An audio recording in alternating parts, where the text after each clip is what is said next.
Ms. Indranee Rajah.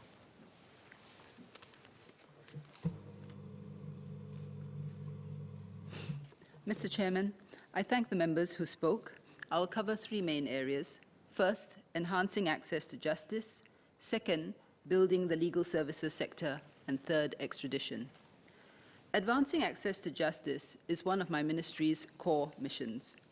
We regularly monitor the civil and criminal legal aid schemes and will enhance them where necessary to ensure access to justice for those less able to fend for themselves. Singapore was the first in Southeast Asia to enact a legal aid scheme in 1958. Over the past 60 years, the Legal Aid Bureau has assisted many low-income Singaporeans in civil legal proceedings. Many improvements have been made over the years.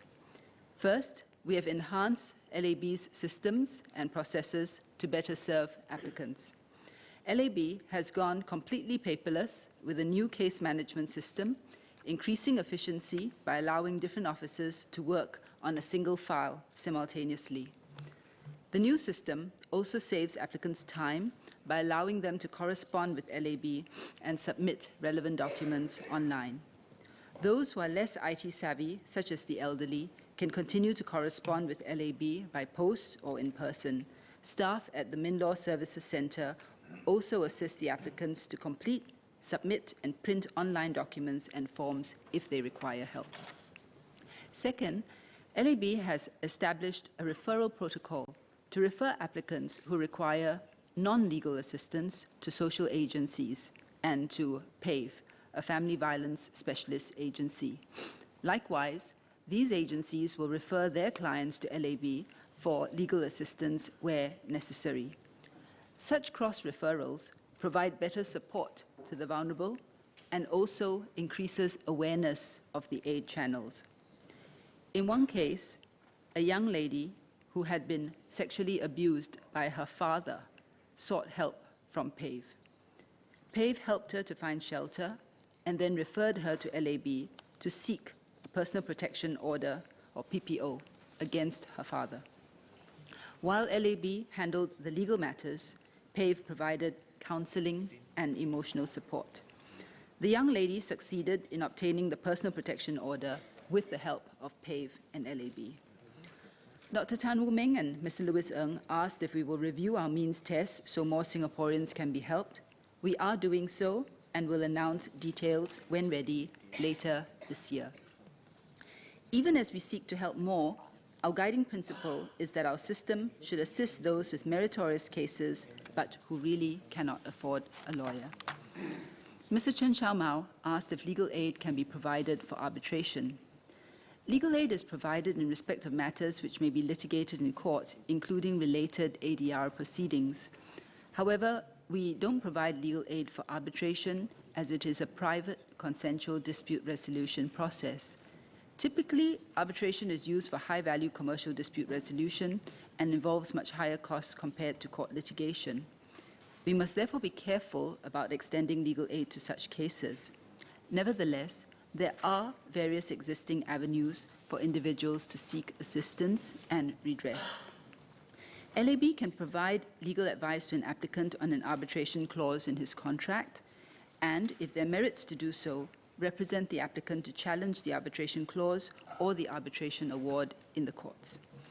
Additionally, parties who wish to resolve their dispute by arbitration in a quick and cost-effective manner can consider the Law Society's arbitration schemes, including its pro bono arbitration scheme, which adopts streamlined procedures and waives the fees of the sole arbitrator. I thank Mr. Murali Pillai for his suggestions to simplify the process for estate administration. In 2017 and this year, we have been working on reforms to the civil justice system. When completed, we'll be able to review the estate administration system in the context of the civil justice reforms. Mr. Lim Biao Chuan asked about neighbourly disputes involving parties with mental disorders. As a starting point, neighbourly disputes are best resolved amicably between parties or via community mediation. As a last resort, affected residents may consider filing a claim at the Community Disputes Resolution Tribunals. The tribunals provide a simplified and low-cost avenue for resolving all types of neighborly disputes. They are equipped to handle cases involving parties with suspected mental health issues. Where appropriate, in-house psychologists and court counselors will first conduct a preliminary assessment on the individual and may, with the person's consent, refer him to the on-site psychiatrist for a preliminary diagnosis and follow-up plan. In the usual case, a successful applicant will in the first instance obtain an order from the tribunal. In the event of non-compliance with the tribunal's order, the affected party can apply for a special direction, directing the respondent to comply with the disobeyed order.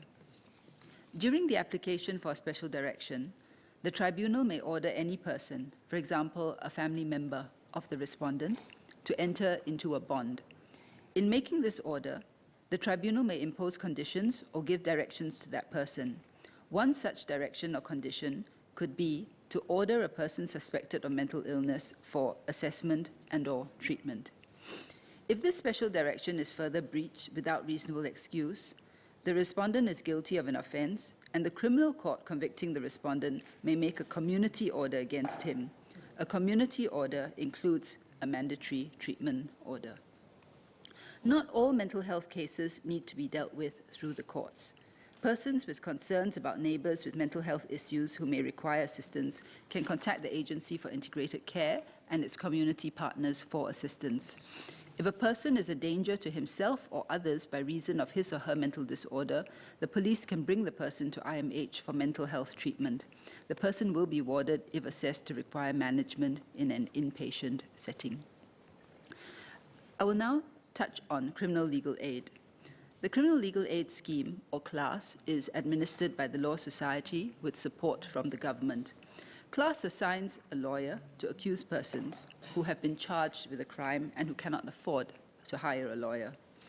Since 2015, the government has provided close to $6 million to the Law Society Pro Bono Services, or the LSPBS, enabling CLAS to help almost 4 times as many applicants in 2017 compared to pre-2015. CLAS has also worked to improve its processes. The application processing time has been significantly shortened after a direct phone link between CLAS and prisons was installed in March 2017. Further improvements include the installation of a direct video link between the CLAS office in state courts and prisons. My ministry will continue to support and work with the Law Society to improve CLAS, just as we have done with LAB. The continued success of CLAS is only possible with the strong support from the legal fraternity. The CLAS Fellowship, which is generously sponsored by 5 law firms since 2015, has enabled lawyers to join the LSPBS to exclusively handle criminal legal aid cases. In the past 3 years, over 20 firms have signed MOUs and taken on over 600 CLAS cases in total. I would like to thank the legal fraternity for their pro bono spirit and strong support for CLAS. Let me now touch on another important area of MinLaw's work, getting the legal services sector ready for the future economy. The Working Group on Legal and Accounting Services under the Committee for Future Economy, or CFE, made several recommendations in this area, which we are in the process of implementing. Minister Shanmugam addressed dispute resolution.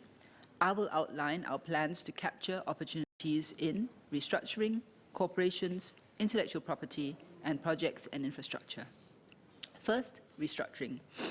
We had moved to strengthen Singapore's position as an international debt restructuring center for Asia. We amended the Companies Act to provide more flexibility and options for corporate restructuring. Since May 2017, more than 15 restructuring cases have been filed with the Singapore courts. We hope to encourage greater use of our legal frameworks and professional services to facilitate more successful local and international restructurings. Second, corporations. MOF and ACRA, together with my ministry, have been working on enhancing the legal regime for corporations.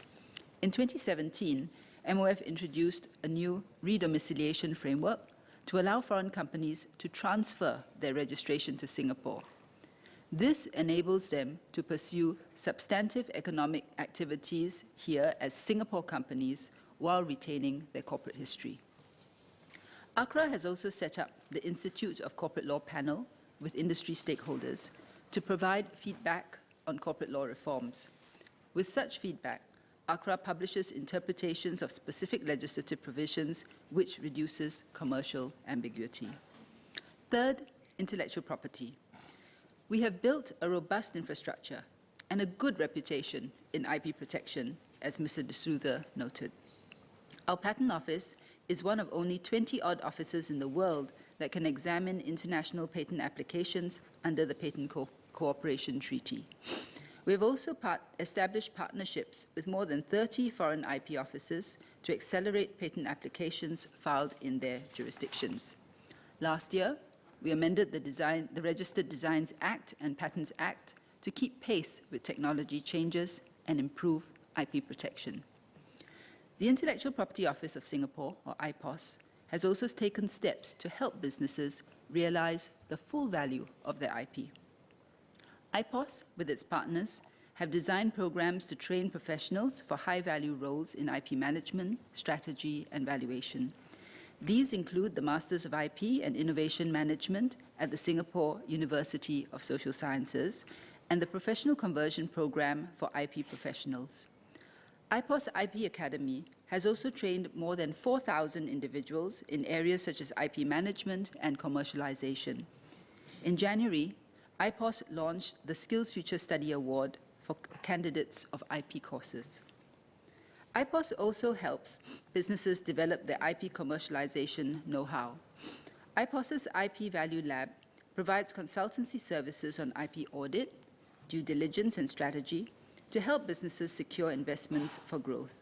To date, IP Value Lab has engaged more than 300 local businesses. Fourth, projects and infrastructure. The Finance Minister announced the setting up of an infrastructure office during the budget. Let me explain the purpose and the thinking behind the infrastructure office. Projections estimate that US $26 trillion may be spent over the next 15 years on infrastructure projects in Asia. Many of such projects are looking for financing, and financiers are looking for projects to fund. But the projects are unable to obtain financing due to lack of bankability, usually occasioned by the lack of proper project preparation, project structuring, and technical issues. Singapore is uniquely placed to address these problems. We are a leading financial center, and Singapore-based banks have provided loans or financial advisory services for an estimated 60% of infrastructure projects in ASEAN. Commercial banks with project finance teams and project structuring expertise are located in Singapore. Multilateral development banks, such as the World Bank and its sister agencies, the International Finance Corporation, IFC, and the Multilateral Investment Guarantee Agency, or MIGA, have also a significant presence in Singapore and offer a critical source of infrastructure finance and project structuring expertise. We also have accountancy firms with project advisory teams, engineering consultancies, local and international law firms with project financing and infrastructure dispute resolution expertise, and other professional services companies in architecture, engineering, and project management. The Infrastructure Office is intended to be a platform to connect infrastructure stakeholders, enable information exchange on infrastructure opportunities in Asia, facilitate infrastructure investments and financing, and help infrastructure players, including professional services providers, access these opportunities. My ministry, through the Professional Services Program Office, or PSPO, will be working with the Infrastructure Office and other agencies such as Enterprise Singapore, ESG, MAS, and EDB on this endeavor. To access these new opportunities, Singapore lawyers and law firms must embrace the disruptive changes, reinvent themselves, and move up the value chain. During the CFE engagement session, I was asked by a Singapore practitioner whether we could protect the wills practice for lawyers. I suggested in reply that rather than focusing purely on wills preparation, which is an area that can be easily templated and commoditized, he could instead expand his practice and offer a comprehensive suite of services related to wealth management to clients such as estate planning and trust and asset management, the legal aspects of it. Going into high-value added services would gain him access to a bigger market and higher fees. Of course, he could still continue to do wills as well because that's part of the wealth management. My ministry has been implementing the various strategies from the professional services industry transformation maps, including technology adoption, internationalization, and capability development. On technology adoption, raised by Mr. Patrick Tay and Ms. Rahayu Mazam, we launched Tech Start for Law last year to help small and medium-sized Singapore law practices adopt basic technology to increase productivity. The program covers technology products for practice management, online legal research, and online marketing. About 100 Singapore law practices have benefited and adopted over 100 technology solutions. The Lawyers Go Global program was launched in February together with the Law Society and IE Singapore. This will help Singapore law practices internationalize through overseas mission trips to fast-growing regional countries and workshops. The Law Society will also initiate a marketing campaign later this year to raise the profile of Singapore lawyers abroad. The program will be especially useful for the small and medium-sized law practices. Last but not least, we are supporting Singapore lawyers in deepening skills and qualifications through the Skills Future Study Awards. To date, 44 Singapore lawyers have received the award. PSPO will continue to work with Singapore law practices on training and secondment opportunities. In relation to the in-house counsel community, which Mr. Tay spoke about, my ministry continues to work with EDB to promote Singapore as a location for companies' regional and global headquarters, including in-house counsel teams. We encourage the in-house counsel community to continue raising their standards of practice and are heartened by the Singapore Corporate Counsel Association's recent ground-up efforts in this regard. Ultimately, the continued success and relevance of Singapore lawyers and Singapore law practices will also depend on how widely Singapore laws and standards are used in commerce and dispute resolution. My ministry is working on the promotion of the international use of Singapore law, standards, and frameworks in line with the working group recommendations. We strive to incorporate Singapore legal principles and standards at the negotiating table of international platforms such as ASEAN, the Hague Conference of Private International Law, and the UN Commission on International Trade Law. We also work on international organizations to promote a greater understanding and use of the Singapore legal system. We will also continue to develop uniquely Singaporean legal solutions to serve the international market. One example is our restructuring regime mentioned earlier. These initiatives will strengthen Singapore's global market position, build Singapore's thought leadership, and prepare our legal sector for the future. However, the private sector too must do its part and get their firms and people ready to compete in this fast-changing landscape. Mr. Chairman, may I beg your indulgence to have a few minutes to complete my response? Otherwise, I would not be able to respond to Ms. Sylvia Lim's cut on extradition. You have a few minutes. Thank you. Please proceed. Let me now address Ms. Lim's queries. My ministry is committed to facilitating greater international cooperation to combat transnational crime in accordance with our domestic laws and international obligations. We're therefore open to concluding extradition treaties and arrangements. Within ASEAN, there is no ASEAN-wide initiative for the mutual recognition of arrest warrants. However, Singapore has special extradition arrangements with Malaysia and Brunei, given our shared common law tradition and close relationship, which allows for the swift surrender of fugitives based on recognition of arrest warrants.